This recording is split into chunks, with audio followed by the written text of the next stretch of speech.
Sunday असो किंवा Monday, गृहिणींची कामं काय चुकलीत का सांगा. सकाळी उठल्यापासून झोपेपर्यंत कामं ही चालूच. चला, मी सकाळपासून म्हणजे अर्धी कामं तर संपवलेत आणि आता वेळ आहे जेवणाची. तर ह्या ज्या मिरच्या आहेत ना, मम्मीनं गावाकडून पाठवून दिली. आता याचं काय करायचं ते बघूच. त्याआधी ना कुकर लावून घेतला डाळ भातसाठी आणि भाजी करायसाठी सगळं काही जी बेसिक तयारी असते ती करून घेतली.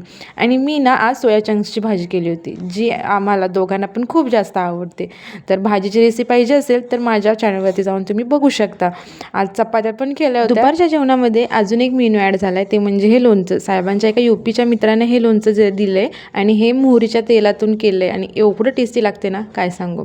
त्याच्यानंतर ना रात्री 10:30ला मी मॅचेस बघित बसली आणि ह्या मॅचमध्ये साहेबांनी सहभाग घेतला. मला तसं क्रिकेट आवडत नाही, पण साहेब क्रिकेटच्या मॅचेसमध्ये सहभागी झालेत म्हणून खूप आतुरतेने बघत वाटलं होतं. एवढी प्रॅक्टिस झाली म्हटल्यावर जिंकणार म्हणजे जिंकणारच, पण नाही. 8 रन्ससाठी फक्त ही यांची टीम हारून आली आणि असले काही तोंड घरी करून आले होते काय सांगू. आणि हे ना मी सकाळी मिरच्या दाखवल्या होत्या, त्यांचं लोणचं पण केलं होतं मॅच बघत बघत आणि ते खरंच खूप छान झालं होतं.